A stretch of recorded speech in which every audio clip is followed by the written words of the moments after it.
지금까지 살펴본 내용은 실은요, 다 뭐냐면 여호수아와 이스라엘 백성이 실제로 가나안 땅에 진입해서 했던 일들이에요.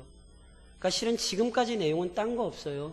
약속하신 대로 애굽 나왔고 40년 광야 지난 다음에 실제로 이스라엘 백성이 가나안 땅 왔거든요. 그런데 가나안 땅 왔으면 이스라엘 백성이 우선적으로 해야 되는 건 이제 전쟁이잖아요. 그렇죠?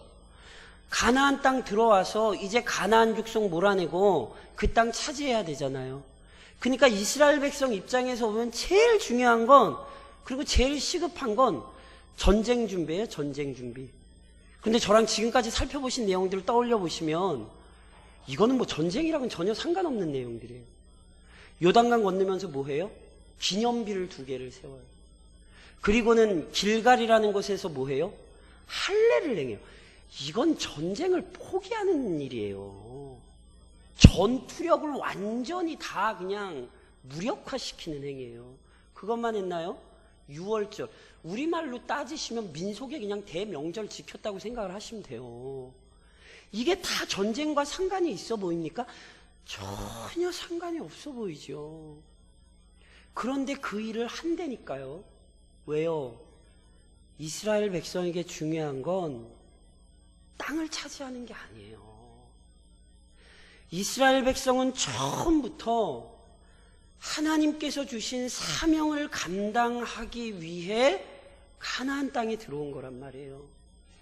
그러니까 그것이 가나안 사람들 보기에 또는 다른 사람들 보기엔 되게 어리석어 보이고 미련해 보일지 모르지만 아니에요. 이스라엘에겐 그거보다 중요한 게 없어요. 기념비를 세우고 할례를 행하고 유월절을 지키면서 자신들을 인도하시는 하나님이 누구이신가를 머릿속에 떠올리는 거예요. 자기들이 왜 이 땅에 들어왔는지를 기억하는 거예요. 자기들은 지금 남의 민족 땅 빼앗으러 온 거 아니에요. 이미 앞서도 계속 말씀드렸듯이, 그리고 앞으로도 계속 확인하셔야 되는 제일 중요한 내용 중에 하나, 가나안 정복전쟁은 남의 땅 빼앗는 얘기가 아니라 거룩하신 하나님의 심판을 시행하는 이야기예요. 그리고 그걸로 끝나는 것도 아니고 하나님께서 주신 그 땅에 하나님이 원하시는 공동체를 세우는 이야기예요. 이게 여호수아서가 우리에게 가르치는 내용이라니까요. 지금도 세상 사람들이 보기엔 교회는 참 미련하고 어리석은 일들을 해요. 그런데 교회가 왜 그런 일을 하게요? 왜 교회가 모이면 예배하고, 왜 교회가 모이면 성경을 배우고, 왜 모여서 함께 기도하고, 왜 전도지를 들고 듣지도 않는 사람들에게 나가고, 왜 그 일을 해요? 그게 교회니까. 그것이 세상 사람들을 보기에 미련하고 어리석어 보일지 모르지만 그게 오늘 우리가 이 땅을 살아가는 이유요 목적이니까. 그래서 오늘 이 저녁에도 이렇게 오신 거 아니에요? 지금 텔레비에서 얼마나 재밌는 게 많이 할 텐데. 모르겠네요. 저도 이 시간에 텔레비를 본 적이 없어가지고. 그렇죠? 같이 한번 볼까요 지금? 그러니까 세상 사람들은 얼마나 한심하고 답답해요. 지금 농사일로도 얼마나 분주하고 정신이 없을 텐데. 우리는 다른 사람들이라는 걸 기억하셔야 돼요. 이걸 지금까지 한 거예요. 그래서 하나님의 명령에 따라 이 모든 걸 다 해요. 그래서 진짜 이제 전쟁을 시작해야 되거든요. 그런데 이 중요한 시점에 하나님께서 여호수아와 이스라엘 백성에게 아주 중요한 또 하나의 표적을 보여주세요. 그게 저랑 오늘 읽으신 본문이에요. 여호수아가요, 하나님께서 명하신 모든 일들을 다 준비를 했어요. 오늘 본문에 보니까 여호수아가 여리고 가까이 갔대. 이거는 지금 여호수아가 이스라엘 백성을 이끌고 여리고성 앞으로 갔다는 얘기가 아니라요, 거의 대부분의 학자들이 아마 여호수아가 혼자 있었던 걸로 봐요. 혼자 여호수아가 깊은 고민에 빠져 있어요. 여리고성을 바라보며 지금 고민하고 있어요. 여리고성은요, 가나안의 첫 관문인 동시에 가나안 여러 족속들 중에서도 가장 강력한 성읍 중에 하나예요. 그래서 여호수아 마음에 이게 심히 부담이 돼요. 왜냐하면 가나안 땅 들어왔어요. 첫 번째 전쟁을 어떻게 하느냐가 이스라엘 백성뿐만이 아니라 가나안 백성들에게 굉장히 중요해요. 만약에 이스라엘 백성들이 대승을 거둔다면 나머지 모든 가나안 백성들이 어떻게 하겠어요? 더 두렵고 떨리겠죠. 안 그래도 지금 막 애굽에서 나온 얘기들, 광야 지났던 얘기들, 그 요단강 가르고 넘어온 얘기, 그런 얘기 들으면서 다 뭐하고 있었어요? 마음이 물같이 녹았다 그랬잖아요. 그런데 자기들 중에서도 제일 강하다는 여리고가 말도 안 되게 무너져 봐요. 이거는 이후의 전쟁은 뭐 말할 것도 없는 거예요. 반면에 여리고 성에서 이스라엘 백성들이 고전을 면치 못한다면 이것은 가나안 사람들에게 아주 큰 담대함을 주는 일이거든요. 그러니까 여호수아가 얼마나 고민이 많았겠어요. 이 백성을 인도하는 지도자로. 그래서 여호수아가 여리고 성을 돌며 아마 고민하고 있었던 것으로 보여요. 그런데 그때 누가 찾아와요. 누가 찾아왔냐면 오늘 본문에 보면 여호와의 군대 대장이 찾아와요. 그렇다면 도대체 이 사건이 어떤 의미가 있는가? 우선 여호와의 군대 대장이 나타난 시점을 좀 주목하셔야 돼요.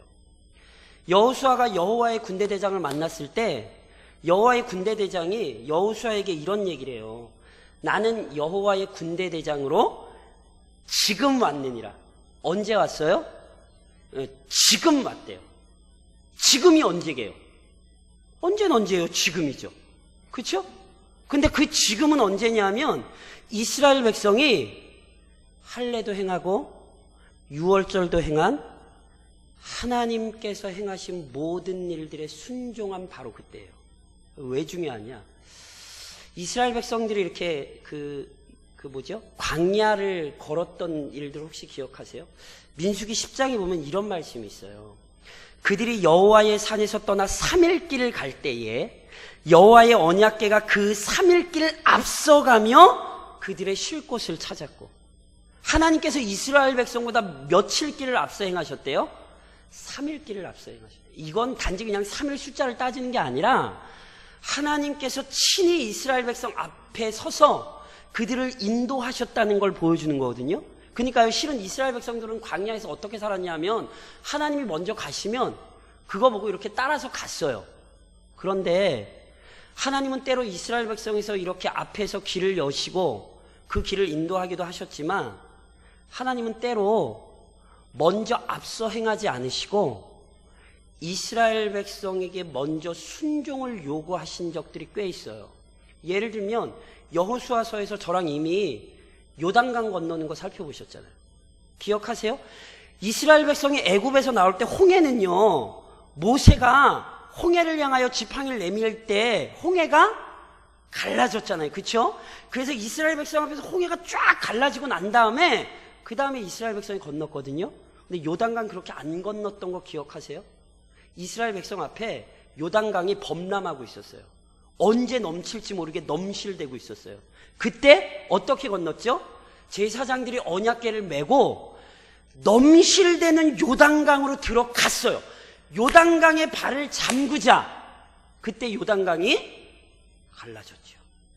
하나님은 때로 먼저 행하기도 하시지만 하나님은 때로 먼저 순종을 요구하세요. 그래서 이스라엘이 길갈에서도 이미 이 원칙에 따라 행동했어요. 먼저 할례를 행하래요. 하나님이.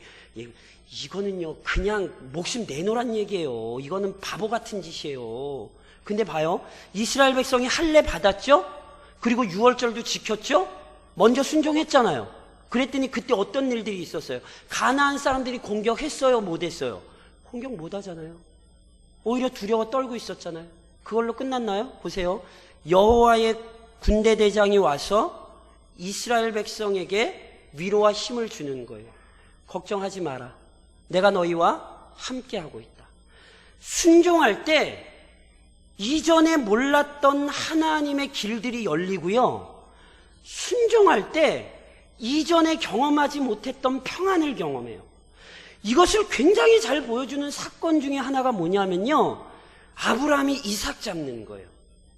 아브라함이요, 이삭 잡으러 산에, 모리아산에 올라갔잖아요. 그리고 아시죠? 제단에 눕혀놓고 진짜 죽이려고 칼로 치려고 그랬어요. 하나님께서 급하게 말씀하셨어요. 아브라함아, 아브라함아. 왜? 아브라함은 진짜 죽이려고 그랬습니까? 그때 하나님이 말리셨잖아요. 그렇죠? 아브라함이 먼저 순종했어요. 그랬더니 하나님께서 아브라함을 말리시고 보니 뭐가 있었어요? 준비된 어린 양이 있었죠. 그러면 여쭤볼게요. 아브라함이 막 죽이려고 할 때에 준비된 어린 양이 쏜살같이 달려와서 수풀에 지 머리를 탁 박아서 걸렸나요? 아니면 그쵸? 무슨 얘기 하시지? 다 아시죠? 왜 제 설교 원고를 다 보셨나? 제 속을 다 아시네? 그쵸? 준비되어 있다니까요. 그게 아브라함 눈에 먼저 보였어요? 안 보였어요? 안 보였어요. 이걸 잘 기억하셔야 돼요. 먼저 순종을 하셔야 돼요. 때로 어떤 부분은 먼저 순종을 하셔야 길이 열리는 경우들이 있어요. 하나님이요, 순종하기 전까지는요, 절대로 움직이질 않으세요. 오히려 하나님이 순종할 때까지 끝까지 가만히 계세요. 그러다가 순종하고 나면 하나님이 준비하셨던 것이 무엇인지, 하나님께서 무슨 일을 하시려는지 그때서야 그걸 보이는 때가 있어요. 그래서 여호수아의 군대 대장이 그렇게 얘기하는 거예요. 지금 왔다고, 보라고, 너희가 순종하니까 하나님이 준비하시는 게 보이지 않냐고. 아니 그때 왔겠어요? 아니에요. 이미 하나님은 언제나 함께하고 계셨죠. 그런데 순종의 은혜가 뭔지를 이렇게 보이시는 거예요. 그래서 이번 한 주간도 행여나 하나님의 앞에서 계속 이렇게 좀 씨름하고 계셨던 문제가 좀 있다면 우선은 먼저 순종하셔야 돼요. 그게 우리에게 복이라는 사실을 오늘 본문이 가르치는 거예요. 더 나아가서 여호와의 군대 대장의 모습을 주목하셔야 돼요. 여호수아가 여호와의 군대 대장을 봤더니 손에 칼을 빼어 들고 있대요. 무슨 장면인지 상상이 좀 되세요? 칼을 옆에 이렇게 차고 있는 게 아니에요. 손에 칼을 빼어 들고 있대요. 그럼 손에 칼 빼들고 뭐 할까요? 아이, 무라도 썰어야 될 거 아니에요. 그쵸? 칼을 빼들, 남자가, 대장부가 칼을 뽑았는데 무슨 얘기인지 아시겠어요? 지금요, 여호수아와 이스라엘 백성은 전쟁을 준비를 해야 되지만 하나님은 이미 준비를 시작하실 준비를 다 하고 계세요. 이 싸움이 누구의 싸움이에요? 이스라엘의 싸움 아니라니까요. 가나안 정복 전쟁은 철저히 하나님이 싸우시는 싸움이에요. 그래서 이미 칼을 빼들고 계시는 거예요. 게다가 오신 분이 군대 대장이잖아요. 그 독불장군이라는 말 아시죠? 독불장군. 우리 보통 독불장군 하면 어떤 게 떠오르시죠? 혼자 고집 피우는 사람, 이런 사람 보고 우리 저 독불장군이야 이렇게 표현하시잖아요. 근데 원래 독불장군은 그런 의미가 아니래네요. 독불장군의 원래 의미는요, 혼자 장군인 사람은 없다라는 뜻이래요. 그러니까 내가 장군이 되려면 뭐가 있어야 돼요? 병사가 있어야지 장군이 되죠. 뭔가를 막 혼자 막 하는 사람이 원래 이런 의미가 아니라 누구도 혼자서는 장군을 못하니까 같이 함께하는 사람이 없으면 그 사람은 바보다, 이런 뜻이라 그러더라고요. 전 그 얘기를 듣고 무릎을 탁 쳤네. 그러니까 제 이 얘기를 왜 했죠? 이거죠. 대장이잖아요. 그렇죠? 대장이면 혼자 대장이 될 수 있어요, 없어요? 무슨 얘기인지 이해하시고, 아니 혼자 있는데 무슨 대장이에요. 그렇죠? 군대가 있는 거죠. 그러니까 여호와의 군대 대장이 왔다는 건 다른 표현으로 하면 여호와의 군대가 왔다는 표현이에요. 그리고 실제로 성경에는요, 여호와의 군대에 대한 몇 가지 장면들을 우리에게 보여줘요. 예를 들면 제가 얼마 전에 야곱 설교했을 때, 야곱이 자기 형 에서를 만나러 갈 때 이미 가기 전에 하나님께서 야곱이 고향 땅으로 갈 때에 여호와의 군대를 보여주죠. 그래서 야곱이 거기에 이름을 붙였잖아요. 뭐라고? 마하나임이라고, 하나님의 군대라고. 엘리사가 아람 사람들에 의해 한번 이렇게 포위를 당한 적이 있어요. 아람 사람들이 북이스라엘을 막 공격하려고 그러면 엘리사가 아주 탁월하게 그걸 다 알고, 하나님의 음성을 듣고 그걸 다 알고 막 방어를 했거든요. 그러니까 아람 사람들이 너무너무 화가 나서 이스라엘을 친 게 아니라 이 엘리사 선지자를 막 포위했어요. 잡아 죽이려고. 그때 엘리사의 종이 그걸 보고 두려워 떨었죠. 아이고 어떡하냐고, 지금 아람 사람들이 우리 다 포위하고 난리 났다고. 그때 엘리사가 어떻게 했는지 기억하세요? 엘리사가 기도하죠. 하나님, 저 종의 눈을 열어서 하나님, 우리를 호위하고 있는 하나님의 천사를 좀 보게 해달라고. 그때 종의 눈이 확 열려서 뭘 봐요? 천군 천사가, 아람 군대가 아니라 엘리사를 호위하고 있는 광경을 보게 되죠. 성경에 보면 하나님의 군대가 나온다니까요. 그러니까 이미 하나님의 군대가 이 모든 전쟁을 준비하고 있고, 그가 친히 이 모든 전쟁을 싸울 준비를 하고 계시다는 사실을 여호수아와 이스라엘에게 보이시는 거예요. 이스라엘 백성은요, 따라가는 거라니까요. 저랑 이제 앞으로 전쟁 보시면서 살펴보실 거예요. 따라가는 거예요. 하나님이 먼저 앞서 행하시고 이스라엘은 그 길을 따라가는 거죠. 이 싸움은 여호와의 싸움이라는 사실을 이렇게 다시 알려주시는 거예요. 더 나아가 여호와의 군대 대장의 요구도 주목하셔야 돼요. 여호수아가요, 원래 이분이 누군지 못 알아봤어요. 그래서 여호와의 군대 대장을 봤을 때 여호수아가 처음 했던 말이 뭐냐면, 너는 누구 편이야 이거예요. 우리 편이냐 아니면 가나안 편이냐 물어봤어요. 그때 여호와의 대장이 뭐라고 답변할게요? 아니라, 이렇게 답변했어요. 그럼 뭐가 아니라예요? 이해하시겠어요? 이 질문을 잘 이해하셔야 돼요. 질문과 답변을. 우리 편이야 남의 편이야 물어봤더니 아니래요. 그러면 뭐가 아니라는 얘기예요? 네 편도 아니고 가나안 편도 아니야. 이게 아주 중요해요. 여호와의 대장은 분명히 아니라라고 말해요. 나는 너희 편도 아니고 나는 가나안 편도 아니야. 나는 여호와의 군대 대장으로 지금 왔느니라. 무슨 얘기겠어요? 나는 여호와 편이야. 이게 왜 중요한지 아세요? 기독교 신앙의 큰 위험이 있어요. 그게 뭐냐면 하나님을 내 편으로 만들려고 자꾸 착각하는 거예요.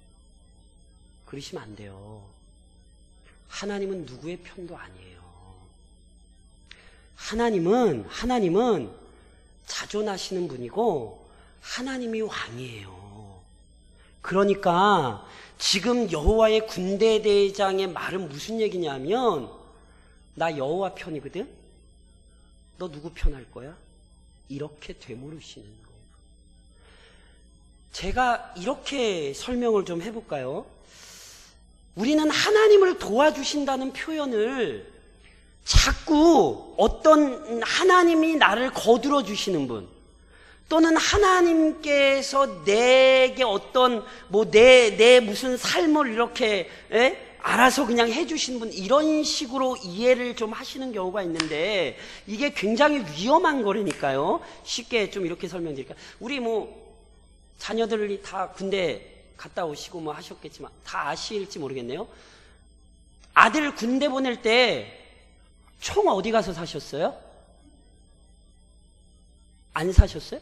아들 군대 갈 때? 총 어디서 사서 보내셨어요? 군복은, 전투화. 그 기갑 같은 데 가면 탱크도 사서 이렇게 아들 보내야 되는데, 모르세요? 제가 말이 안 되는 얘기를 하죠. 그쵸? 군대 갈 때 총 사가지고 보내셨어요? 그러면 총 어디서 났어요? 그쵸? 무슨 얘기인지 이해하시겠어요? 국가가 부름받은 군사를 책임지는 거거든요. 하나님께서 우리를 도우신다는 뜻을 하나님이 내 필요를 위해서 일하신다는 뜻으로 자꾸 오해를 하시면 안 돼요. 하나님이 대장이고 우리가 그 뜻에 부름을 받는 거예요. 그러니까 하나님께서 도와주신다는 의미는 단순히 하나님이 나 잘되라고 해주신다는 의미로 자꾸 이해를 하시면 안 돼요. 그러니까 대표적으로 마가복음 16장에 보면 이런 말씀이 있죠. 믿는 자들에게는 이런 표적이 따르리니 그들이 내 이름으로 귀신을 쫓아내며 새 방언을 말하며 뱀을 집어 올리며 무슨 독을 마실지라도 해를 받지 아니하며 병든 사람에게 손을 얹은즉 나으리라 하시니라. 아멘? 이 말씀의 의미를 아세요? 이 말씀은 내가 예수를 믿으니까 내가 이런 능력도 행할 수 있고 이런 표적도 행할 수 있어. 이런 식으로 자꾸 사람들이 이해를 해요. 아니에요. 이건 이 말씀이 아니라 하나님께서 우리를 통하여 자신의 뜻을 이루실 때에 어떤 것도 하나님의 뜻을 이루는 일에 방해가 되지 못해요. 그래서 하나님께서 나를 통하여 하나님의 뜻을 이루어 가실 때에 행여나 방해가 되는 게 있다면 하나님께서 제거해 버리실 거예요. 행여나 도움이 되는 게 있다면 하나님께서 채워주실 거예요. 그러니까 누구를 위하여 채워주시는 거예요? 하나님의 뜻을 위하여 채워주시는 거지 나 잘되라고 채워주시는 게 아니라고요. 그래서 성경에 보세요. 하나님은 필요하시다면 고난을 안 없애요. 오히려 고난을 줘요. 하나님은 필요하시다면 병을 고쳐주시는 게 아니라 병을 만들어줘요. 야곱이 야복강에서 하나님을 만나고 평생 환도뼈를 절었을 것으로 본다니까요. 바울이 다메섹 도상에서 환상 중에 예수님을 만나고는 그의 눈에 심각한 질병으로 평생을 고생했다고 우리는 그렇게 봐요. 그 몸의 가시가 안질인지 아니면 정신병 증상인지 간질인지 모르겠어요. 그걸 고쳐달라고 했는데 하나님이 고쳐줬어요? 안 고쳐줬어요? 안 고쳐주잖아요. 왜 안 고쳐줘요? 하나님 위해서 살겠다는데. 이게 하나님의 뜻이라니까요. 그러니까 이 말씀을 잘 기억하셔야 돼요. 오늘도 하나님은 그걸 원하시는 거예요. 너 누구 편에 설 거냐고. 그러니까 하나님이 내 편이라는 시편 기자의 고백을 혼동하시면 안 돼요. 나 때문에 하나님이 존재하시는 게 아니라 하나님 때문에 내가 오늘 이 땅을 살고 있는 거예요. 오늘 그러니까 내가 누구 편을 들고 있는가를 확인하셔야지 자꾸 하나님을 내 필요에 따라 불려내려 하지 마시라니까요. 이걸 우상숭배라 그러는 거예요. 어떤 초월적인 힘을 나를 위하여 사용하려 하는 것, 이게 우상숭배예요. 그래서 하나님을 섬긴다고 하는 자들에게 하나님은 항상 우상숭배를 경고하신 거예요. 왜냐하면 내가 하나님 편이 되려 한 게 아니라 하나님을 지 멋대로 내 편을 삼으려고 했기 때문에. 여호수아는 이걸 알아들었어요. 그래서 여호수아가 어떻게 반응해요? 얼굴을 땅에 대고 납작 엎드리죠. 그리고는 뭐라고 얘기해요? 내 주여 종에게 무슨 말씀을 하려 하시나이까? 당신 누구 편이야? 물었다가 너 누구 편 할 거야? 그랬더니 엎드리는 거예요. 하나님, 저 하나님 편이에요. 하나님, 저는 하나님 뜻대로 살게요. 그렇게 납작 엎드리는 거예요. 그때 다시 명확히 여호와의 군대대장이 이런 말씀을 하시죠. 내 발에서 신을 벗으라. 발에서 신을 벗는다는 건 복종의 표시입니다. 순종의 표시입니다. 그러니까 여호와의 군대 대장이 여호수아에게 와서 요구한 건 다른 것 없어요. 너 내 말 들어. 너 나 따라와. 너 네 생각대로 하지 말고 너 내 말대로 그렇게 살아야 돼. 그래서 여호수아가 엎드렸겠어요? 안 엎드렸겠어요? 당연히 신발을 벗고 엎드렸죠. 그분의 뜻을 따르기를 결단하고 헌신을 작정하는 거죠. 이게 오늘 본문이죠. 그래서 이것을 통해 우리가 우선 몇 가지 좀 다시 한번 우리의 삶에 적용하실 게 있어요. 우선요, 저를 좀 한번 따라 하시겠어요? 시선을 주님께로. 시편 121편 좋아하세요? 저 굉장히 좋아하는 시편 가운데 하나거든요. 내가 산을 향하여 눈을 들리라. 나의 도움이 어디서 올꼬? 나의 도움이 천지를 지으신 여호와에게서로다. 시편 기자가 어디를 향하여 눈을 들었어요? 산, 여기 산은요 고대 산 뭐 이런 의미가 아니라 하나님이 계신 그 성전, 시온산, 예루살렘 성전, 그것을 바라본다는 것이고, 다시 설명하면 시편 기자가 하나님께 집중하고 있음을 이렇게 표현한 거거든요. 아까 말씀드렸죠. 여호수아가 고민이 됐겠습니까? 안 됐겠습니까? 고민이 안 됐다 그러면 거짓말이죠. 어떻게 사람이 고민이 안 돼요? 여호수아는요 고민 많이 했어요. 왜냐하면 이스라엘 백성을 이끌고 그 위대한 일을 감당해야 되는 사람인데 어찌 마음에 근심과 걱정, 고민이 없겠어요. 그런데 그 고민에 짓눌려 있으면 안 돼요.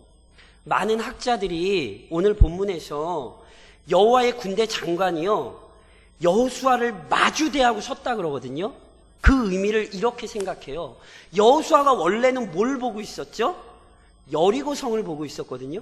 그런데 그의 시선이 여리고성을 향하였을 때 여호와의 군대 장관이 나타나서 그의 시선을 가로막았다는 거예요.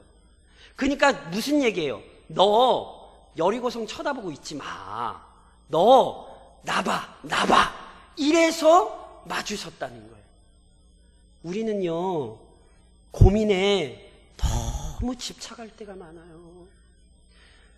제가 마이크 하나 들고 이렇게 다니면서 오늘의 고민은 무엇입니까? 이렇게 입에 갖다 대면 고민 얘기하시겠어요? 안 하시겠어요? 엄청 고민 얘기 안 하시겠어요? 안 하실 듯한 표정들을 지으셔서 굉장히 제가 자괴감을 느끼네. 저는 오늘 밤새 고민 얘기할 수 있는데 저는 왜 이렇게 고민들이 이러면 안 되는데. 사람이요, 어찌 고민 없이 살아요. 그런데 다시 한번 말씀드리지만 그리스도인들은 고민에 짓눌리는 사람들이 아니라 그 고민을 주님 앞에 들고 나아가 주님 앞에 기도로 바꾸는 사람들이죠. 주님, 제가 이 문제 때문에 고민하는데 주님 이걸 어떻게 할까요? 시편 55편 22절에 보면 그래서 시편 기자가 이렇게 고백해요. 내 짐을 여호와께 맡기라. 그가 너를 붙드시고 의인의 요동함을 영원히 허락하지 아니하시리라. 보세요. 내 짐을 여호와께 맡기라. 무슨 얘기인지 아시겠어요? 내 짐을 여호와께 맡기라. 그러면 그 다음에 무슨 말이 나와야 돼요? 그러면 하나님께서 내 짐을 해결하시리라. 아멘? 이렇게 안 돼 있다고요. 내 짐을 여호와께 맡기라. 그가 너를 붙드시고. 이게 신앙이라는 걸 보셔야 된다니까요. 이 땅을 살아가는 동안 여리고는 계속 나타나요. 무너져도 또 쌓이고 무너져도 또 쌓이고. 지금까지 살아온 인생을 잘 기억해 보시라니까요. 돈만 떨어지나요? 돈은 떨어지는데 걱정은 안 떨어지죠. 그렇죠? 돈은 떨어질 때가 엄청 많은데 걱정은 절대 안 떨어지잖아요. 그게 인생이라니까요. 내 짐을 여호와께 맡기면 그 짐을 하나님이 다 해결해 주시냐. 성경은 이렇게 얘기를 하는 게 아니라 그가 너를 붙드시고. 왜요? 그 짐에 짓눌리게 하지 않으시겠다는 거예요. 이게 기독교 신앙이에요. 이게 기독교 신앙. 그래서 자꾸 그 짐에 집착하시면 안 돼요. 짐은 계속 바뀌어요. 그리고 시간이 갈수록 더 큰 놈이 와요. 조금 가벼운 거 내려놓으면 더 큰 거 이렇게 푹 주신단 말이에요. 그러니까 짐에 집착하지 마시고 그 짐을 들고 하나님 앞에 나와 기도하는 법을 배우시라고요. 그가 너를 붙드시고 의인의 요동함을 영원히 허락하지 아니하시리라. 그 문제 때문에 우리가 흔들리는 일을 허락하지 않으시겠다고요. 이게 은혜임을 알아야 돼요. 여리고성만 싸움이에요. 그 별거 아니에요. 그것도 싸움도 안 해요. 나중에 다음 주에 그건 싸움도 안 하고 무너져요. 손가락 까딱 안 하고 무너지는데 뭐가 힘들어요. 오히려 그 다음에 진짜 막 피 튀기는 싸움을 싸우는데. 그러니까 오늘도 마음속에 결단하셔야 돼요. 주님, 내가 주님 바라보겠다고. 이게 기독교인의 삶이에요. 더 나아가서 저를 다시 한번 따라 하시겠어요? 먼저 엎드리자. 뭐라고요? 먼저 엎드리자. 먼저 엎드리자가 엎드리는 게 제일 먼저다 이런 의미도 있지만 먼저 엎드리자는 말은요, 정확히 말씀드리면 누구보다 먼저 엎드리시라는 뜻이에요. 무슨 얘기냐면 제가 여쭤볼게요. 이스라엘이 말 잘 들어요? 여호수아가 말 잘 들어요? 아니, 이스라엘이랑 여호수아를 딱 놓고 보면 이스라엘 백성이 말 잘 들어요? 여호수아가 말 잘 들어요? 여호수아가 말 잘 듣죠. 민수기에 보면요, 여호와께서 모세에게 이르시되 눈의 아들 여호수아는 그 안에 영이 머무는 자니 너는 데려다가 그에게 안수하고 그를 제사장 엘르아살과 온 회중 앞에 세우고 그들의 목전에서 그에게 위탁하여 내 존귀를 그에게 돌려 이스라엘 자손의 온 회중을 그에게 복종하게 하라. 영이 머무는 자니 12명 정탐꾼 갔을 때 10명은 다 안 된다 그랬을 때 여호수아와 갈렙은 된다 그랬잖아요. 그래서 40년 동안 다 죽었고 여호수아와 갈렙만이 가나안 땅에 들어왔잖아요. 그러니까 이스라엘 백성 중에 제일 지금까지 봤을 때 믿음 좋은 사람은 누구예요? 여호수아가 분명하잖아요. 그쵸? 우리 쪽으로 보면. 그러니까 보세요.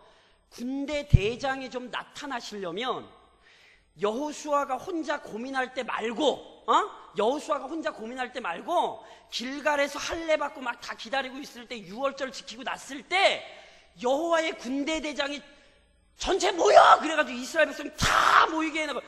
발에서 신 벗어! 아이, 얼마나 멋져요.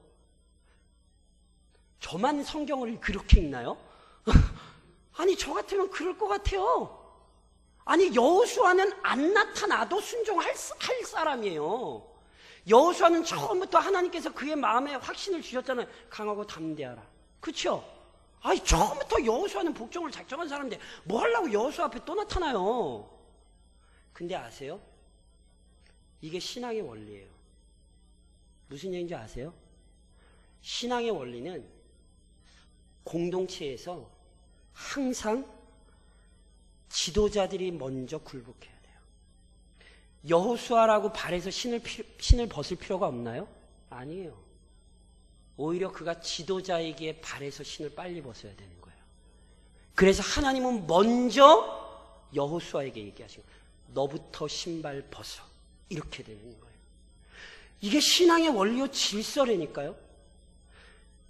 설교를 할 때 가장 먼저 발에서 신을 벗어야 되는 사람이 누구예요?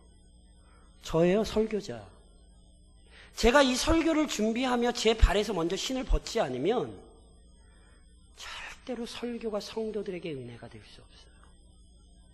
하나님은 먼저 성도들이 발에서 신을 벗기를 원하시는 게 아니라 말씀을 들고 강단에 서는 목사가 먼저 벗기를 원하세요.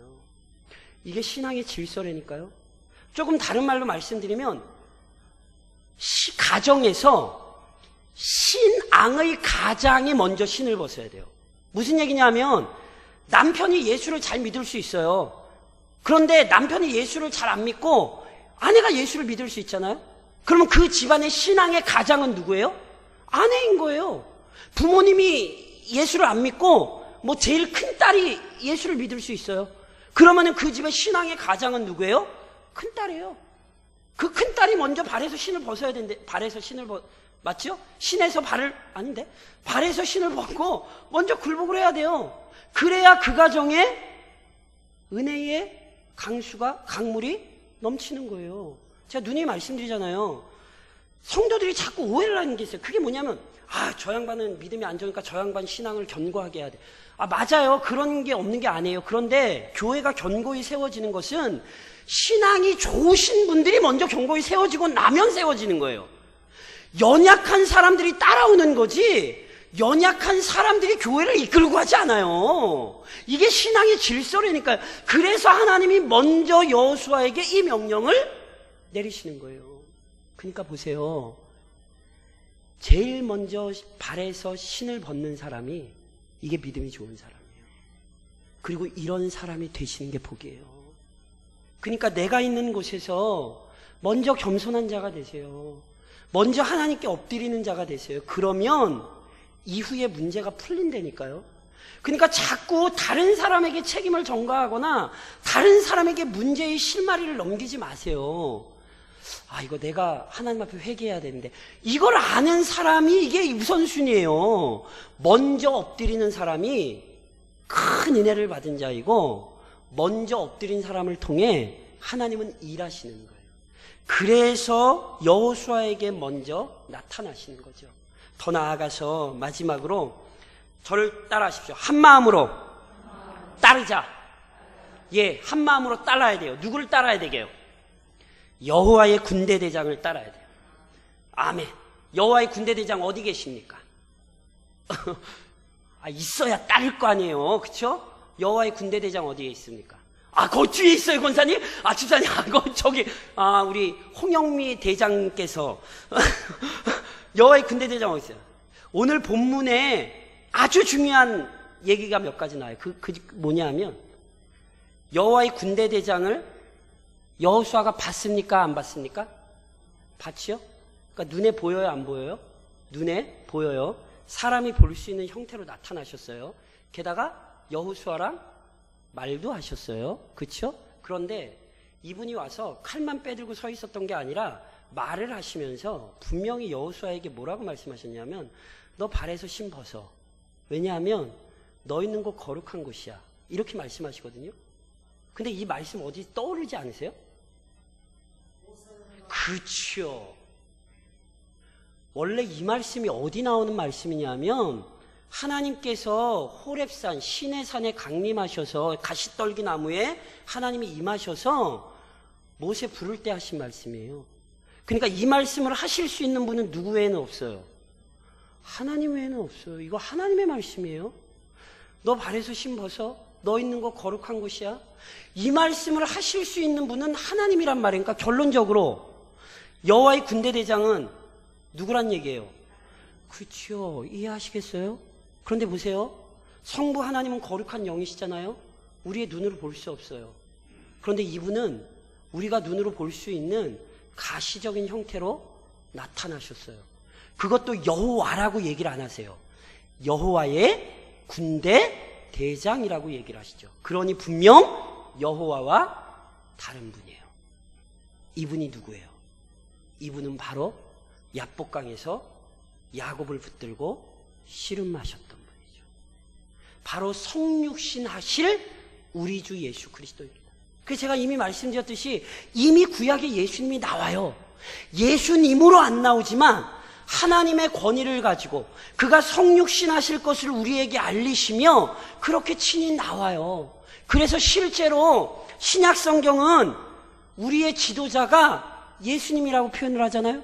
그것을 우리는 신약으로 가면 이런 표현으로 배워요. 예수님이 어디의 머리예요? 교회의 머리이시죠. 예수님께서 친히 우리의 대장이세요.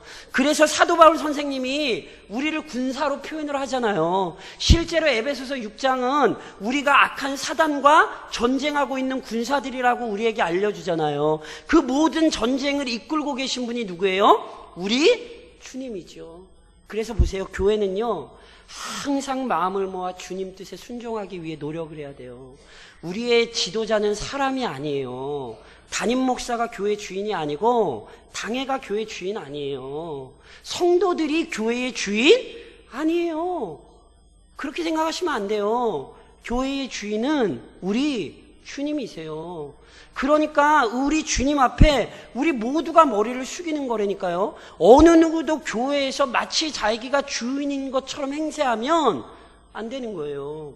그것은 주의 교회를 무너뜨리는 거예요. 특별히 우리 주님께서 분명히 본문에서 여호와의 군대 대장이 칼을 빼들었단 말이에요. 그 칼 누구한테 쓰게요? 그 칼 누구한테 쓰게요? 누구한테 쓰긴 누구한테 쓰겠어요? 적군한테 쓰지. 그럼 누가 적군이에요? 하나님을 대적하는 모든 자가 적군이 될 수 있다는 사실을 기억하십시오. 여호와의 군대 대장을 칼이 빼든 것이 두려운 이유는 여호와의 편에 서지 않는 자는 다 그 칼을 맞을 거기 때문에 그래요. 가슴 아프지만 우리는 그 역사를 이스라엘 백성에서 보게 된다니까요. 지금 가나안 땅을 여호와의 군대 대장과 함께 정복했던 이스라엘 백성이 동일하게 그 땅에서 여호와의 군대 대장의 심판의 칼로 인해 쫓겨나잖아요. 왜요? 여호와의 편에 서지 않았거든요. 이게 교회의 역사라는 사실을 잊으시면 안 된다니까요. 지금까지 어찌됐건 우리 교회가 60년을 버티고 있는 이유는 하나님 편에 서 있기 때문에 그래요. 누구인지는 몰라요. 왜냐하면 우리는 서로 잘난 척을 할 사람들이 아니니까. 그런데 누군지는 모르지만 끊임없이 이 교회를 위해 여호와 앞에 먼저 그 발에서 신을 벗고 엎드린 자가 있었던 거예요. 그 사람이 없이 교회는 지켜지지 않습니다. 하나님은 다수를 위하신 분이 아니에요. 하나님은 한 사람이라도 하나님의 백성을 위하여 하나님께서 친히 역사하시는 분이지, 사람이 많아서 하나님은 역사하시는 분 아니란 말이에요. 그래서 우리는 누구인지 모르나 이 교회를 위하여 누군가는 끊임없이 하나님 앞에서 머리를 숙이고 복종을 했던 거예요. 그 교회의 머리 되신 주님 앞에 머리를 숙이고 엎드려 있었던 거죠. 그래서 다른 사람들이 아무리 별쇼를 다 해도 하나님은 그 한 사람 때문에 교회를 지키고 보호하신 거예요. 왜냐하면 그 한 사람이라도 우리 주님 편에 서 있었기 때문에. 우리 주님 재림하실 그날까지 이것은 동일하다니까요. 누구 한 사람이라도 우리 주님 편에 선 자가 있다면 교회는 하나님 뜻에 의해 보호를 받을 거예요. 그게 누가 돼야 돼, 이런 거 따지시면 안 돼요. 그 자리에 내가 있어야지. 그 사람이 내가 돼야지, 이거 당신이 해야 돼. 이거는 굉장히 어리석은 거예요. 제가 다시 한번 말씀드리지만, 먼저 발에서 신을 벗고 엎드리는 자가 복된 자고, 그 사람이 하나님께서 기뻐하시는 사람이에요. 그러니까 여호수아의 모습을 보고 우리는 동일하게 주여 무슨 말씀을 하시려나이까, 이렇게 겸손히 엎드려 그러한 믿음과 결단으로 교회를 지키시고 가정을 지키시고 신앙의 삶을 사셔야 하는 것입니다. 하나님 우리를 위하여 이미 친히 칼을 빼어들고 계십니다. 믿으십니까? 그게 보이지 않는 이유는 순종하지 않으시기 때문에 그런 것입니다. 순종해야 그 광경이 보일 터인데 끝까지 순종하지 않고 마음에서 놓지 못하는 문제 때문에 그게 보이지 않을 수 있어요. 그러므로 오늘 이스라엘이 그러했던 것처럼 먼저 순종을 요구하실 때 순종하십시오. 그리고 그분의 음성에 철저히 복종할 것을 결단하십시오. 그때 우리를 위하여 친히 싸우시는 우리 주님의 능력을 우리가 더 풍성히 경험하게 될 것입니다.